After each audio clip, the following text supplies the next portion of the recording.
오늘 아침부터 제가 좀 분주했습니다. 물론 2부 예배를 드렸고요. 2부 예배 드리는 가운데에 부족한 것들이 있어서 여기저기 쫓아다니라고 좀 분주를 했습니다. 그러고 나니까 마음이 상당히 하나님 앞에 예배에 집중을 해야 하는 그 마음임에도 여러 가지로 갈리는 거죠. 그러다 보니까 하나님 앞에 예배에 집중을 해야 하는데 이제 에너지라든지 이 심령이 분산이 되는 그런 일들이 있기도 합니다. 오늘 찬양대 찬양을 들으면서 제가 가만히 앉아서 제 자신을 생각해 보면서 이런 생각이 들었습니다. 내가 당연히 하나님으로부터 받아야 하고 그리고 또 누려야 할 이 기쁨을 내가 왜 그 어떤 일 때문에 내가 누리지 못하게 되어야만 하는가? 나로부터 기쁨을 빼앗아가는 그 무언가시 있다 하더라도 내가 기쁨을 빼앗긴다면 그것은 결국 나에겐 마이너스죠. 그래서 기쁨을 회복했습니다. 또 찬양을 통해서요. 우리 성도들 지금 오늘 이 자리에 앉아 계시는데 어떤 마음으로 앉아 계십니까? 오늘 하나님 앞에 예배드리는 귀하고 복된 날, 정말 기쁨이 충만한 날이 되지 않겠습니까? 천국에서 하나님 앞에 예배드리는 것이 잔치에 비유했는데요. 그 천국에서 하나님과 같이 보낼 그 잔치를 미리 이 땅에서 예행 연습하고 맛보는 것이 바로 이 예배입니다. 자, 오늘 이 예배가 정말 잔치집처럼 그렇게 기쁨이 충만한 감격적인 그런 예배 되시길 축원드리겠습니다. 네. 자, 그러시면 좀 표정을 좀 피세요. 네, 좀 표정을 좀 피시고요. 왜 저한테 다 이렇게 화가 나셨는지 모르겠어요. 좀 표정을 좀 피시고 얼굴이 펴져야 마음도 펴집니다. 낙하산하고 얼굴이 안 펴지면 인생이 고달파집니다. 그렇죠? 그러니까 얼굴이 펴지면 마음도 펴집니다. 자, 오늘 2부 예배 때 제가 설교했던 것을 다시 한번 3부 예배 때 설교를 하는데 오늘은 뒤에 전폭 이제 수료식이 있고 하기 때문에 제가 설교를 천상 줄여야 합니다. 그래서 2부 예배 설교를 대폭 줄여서 오늘 이 시간에 말씀을 같이 나누기를 원합니다. 자, 오늘 본문은요, 잔치가 벌어지는 일들이 지금 오늘 본문에 일어나고 있습니다. 자, 2절의 말씀 보니까 거기서 예수를 위하여 잔치한다 이렇게 말합니다. 근데 거기가 어디냐면 오늘 본문에 나오진 않지만 오늘 본문과 똑같은 내용이 나오는 마태복음과 그리고 마가복음에는 오늘 이 잔치가 벌어진 장소가 나옵니다. 거기는 베다니 나병 환자 시몬의 집이에요.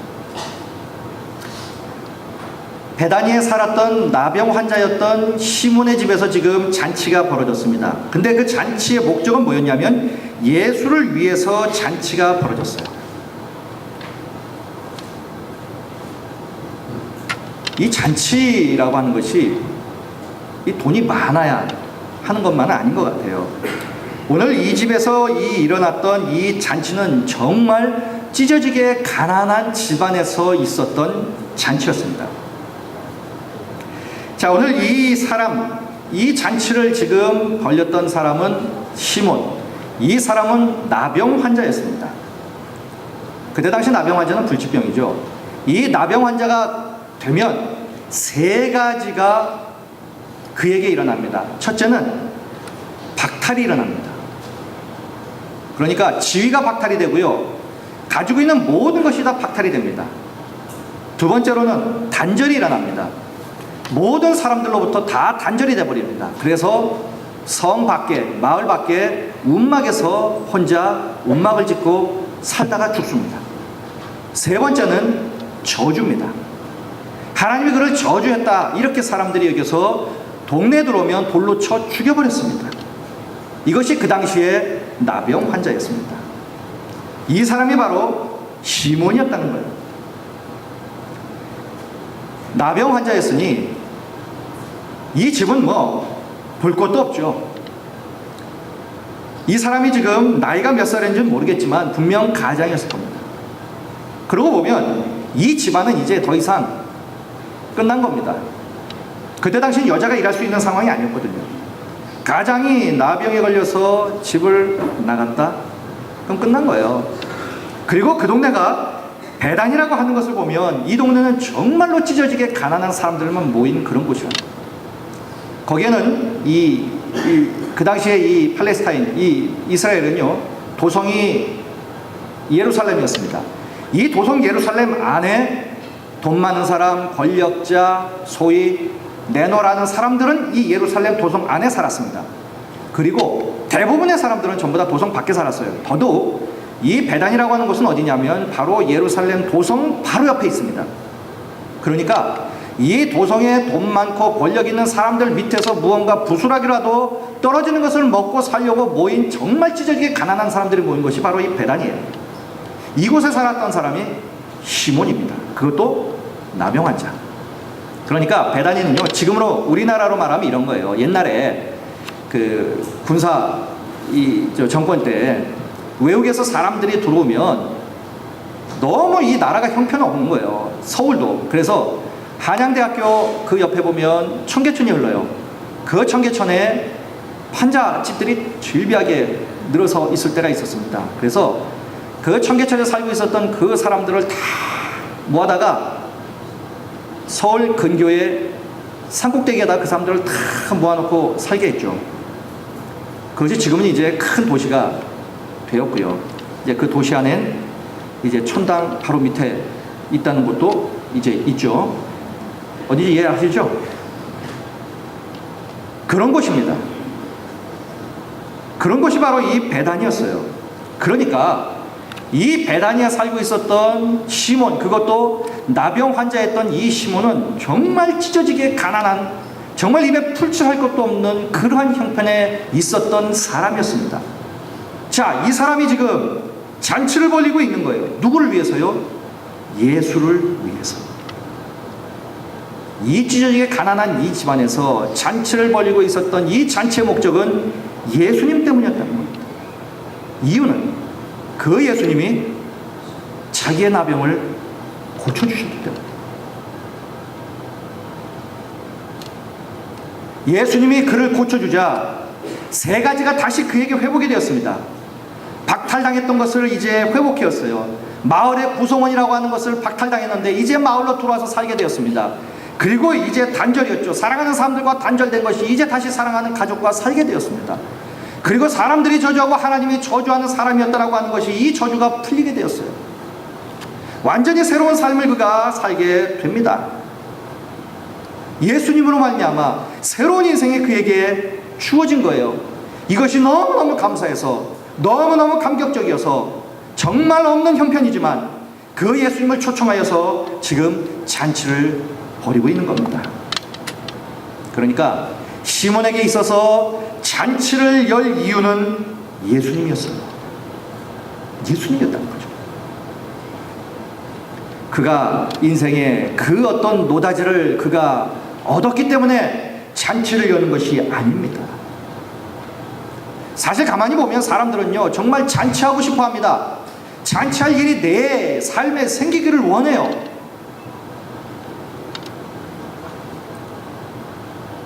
무언가를 지금 계획하고 있는 분들 같으면 이번 건 한 것만 되면 내가 정말 잔치 한번 하죠.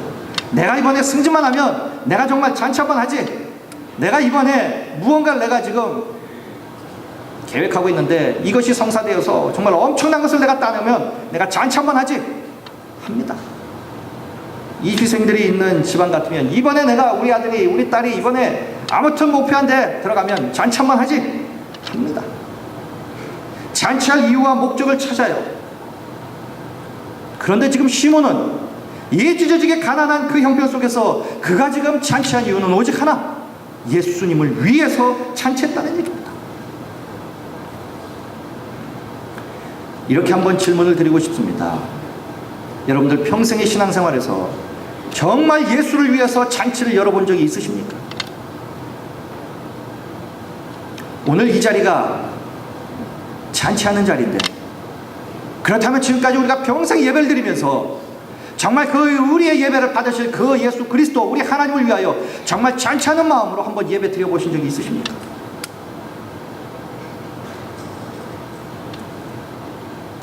우리는 구원받은 자들입니다. 다른 수많은 이유를 대기 이전에 구원받은 그 이유 하나만으로도 우리는 충분히 우리의 삶에 잔치할 이유가 있는 거예요. 예수 그리스도 그분 한 분만으로도 우리는 이미 행복자라는 얘기입니다. 그래서 신명기 33장 29절은 이렇게 말합니다. 이스라엘이여 너는 행복자로다. 이스라엘 향하여 말합니다. 이것은 우리를 향해서도 말합니다. 너는 행복자다. 여호와의 구원을 너같이 얻은 백성이 누구냐? 그는 너를 돕는 방패시요 너의 영광의 칼이다. 우리를 향하여 말씀하시는 거예요. 너는 행복자라는 얘기입니다. 뿐만 아니라 로마서 4장 6절에 보면 또 이렇게 말씀합니다.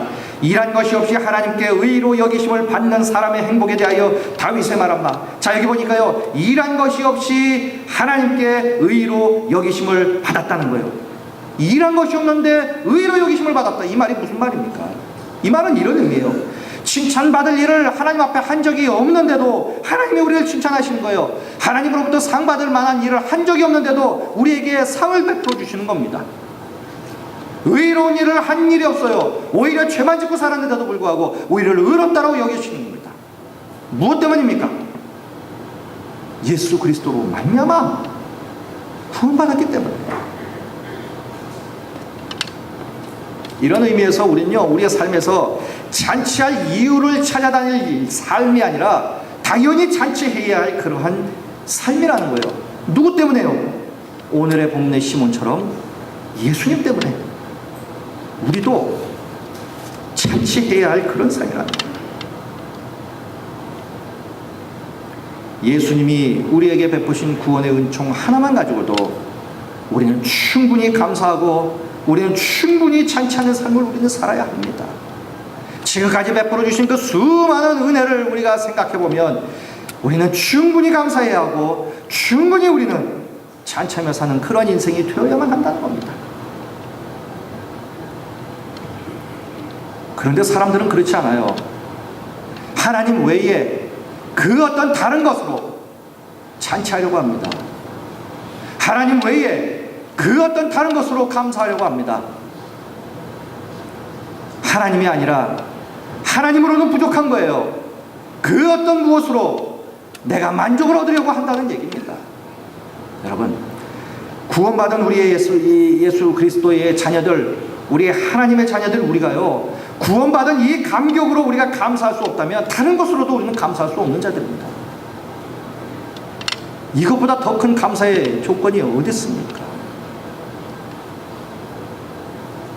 그렇기 때문에 우리는 내가 하나님의 자녀라고 하는 것, 이 자리에 와서 예배를 드리고 있다라고 하는 이 사실 하나만으로도 우리는 충분히 감사해야 하고요, 우리는 충분히 잔치하는 삶을 우리는 살아야 한다는 얘기입니다. 시몬은 그 찢어지게 가난한 그 상황 속에서도 잔치를 벌였습니다. 이유는 하나예요. 예수님 때문에. 그 예수를 위하여 그는 잔치를 벌였습니다. 뿐만 아니라 오늘 본문에서 우리가 또 꼭 봐야 할 한 사람이 또 있습니다. 그 사람은 바로 이 마리아예요. 자, 오늘 이 잔치가 벌어진 이 자리에서 어떤 일이 벌어졌습니까? 지금 마리아가 이 오늘 본문에 나오는 가룟 유다의 계산으로 의하면 300데나리온이나 되는 이 값비싼 향유를 우리 주님의 발에 부어드렸습니다. 3절 말씀 보니까 마리아는 지극히 비싼 향유 곧 순전한 나드 한 근을 가져다가 예수의 발에 붓고 자기 머리털로 그의 발을 닦으니 향유 냄새가 집에 가득하더라. 값비싼, 그것도 지극히 비싼 향유 곧 순전한 나드 한 근을 가져다가 예수의 발에 부었습니다. 복음서에 보면 여인들이 예수님께 와서 이 향유를 예수님께 붓는 사건들이 있습니다.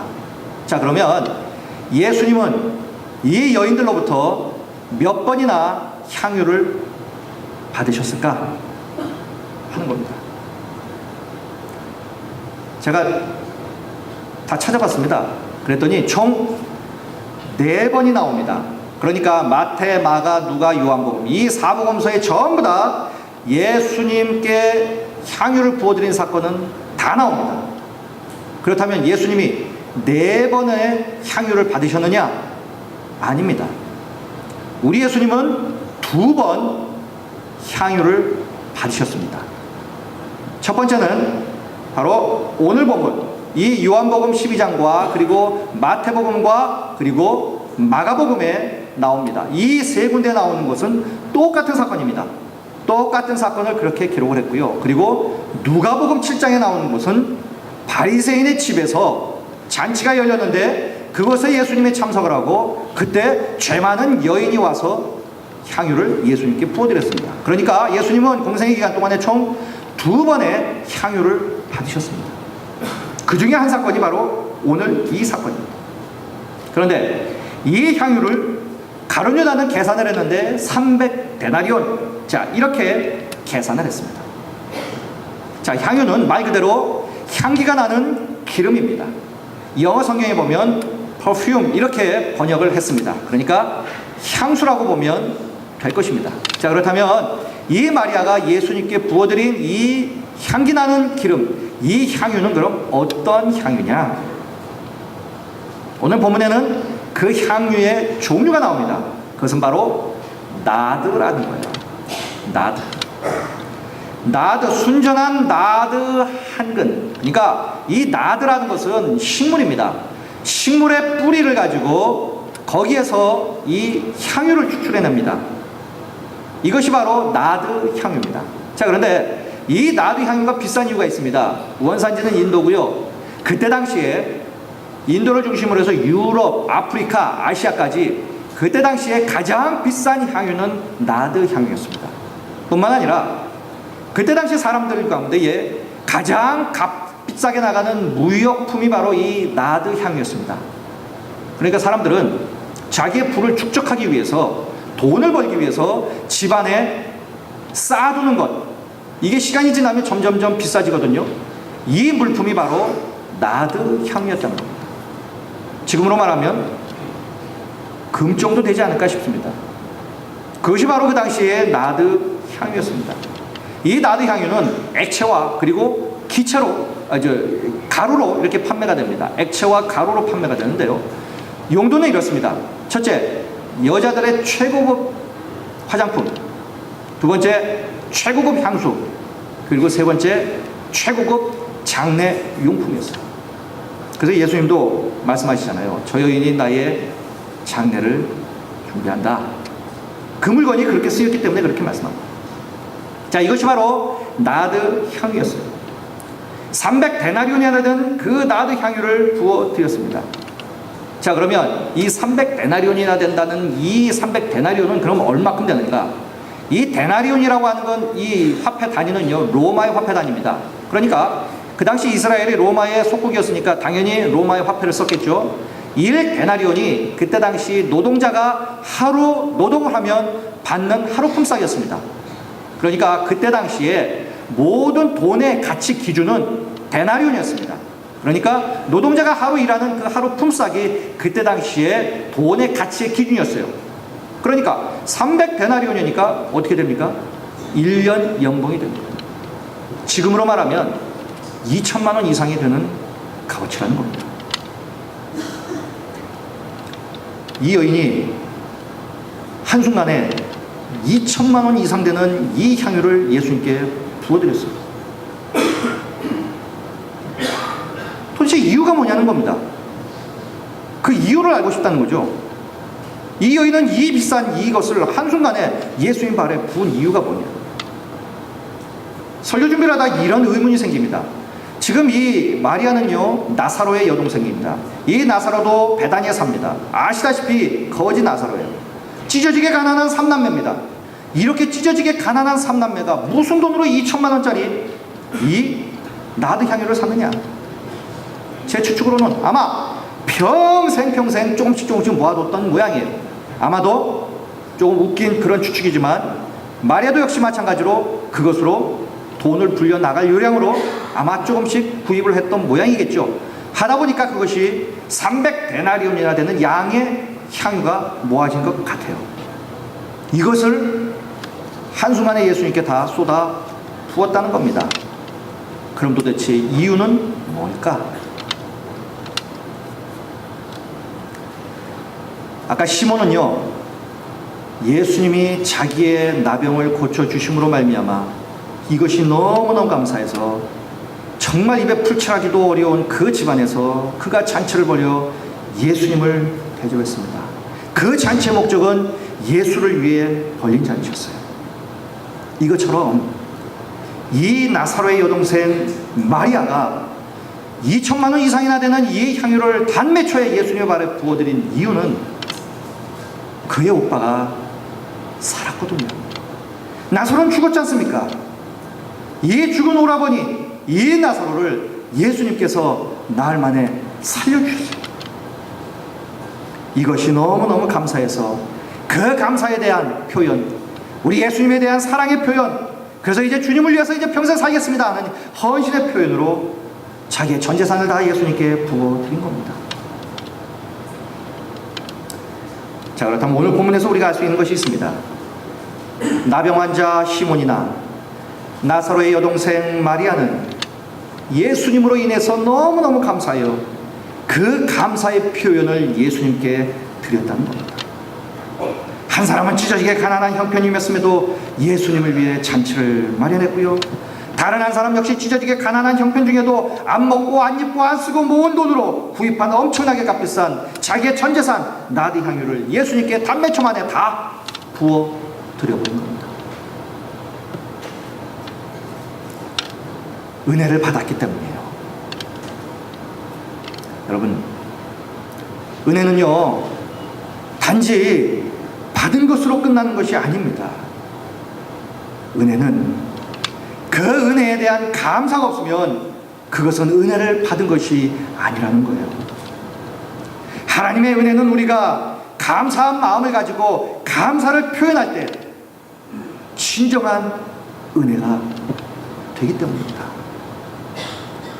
마태복음 8장에도 보면요, 이와 관련하여서 우리 예수님이 이러한 말씀을 하십니다.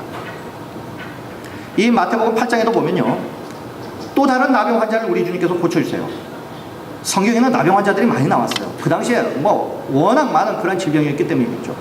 이 한 사람의 나병 환자를 고친 다음에 이렇게 말씀합니다. 가서 제사장에게 내 몸을 보이고 모세가 명한 예물을 드려 그들에게 입증하라.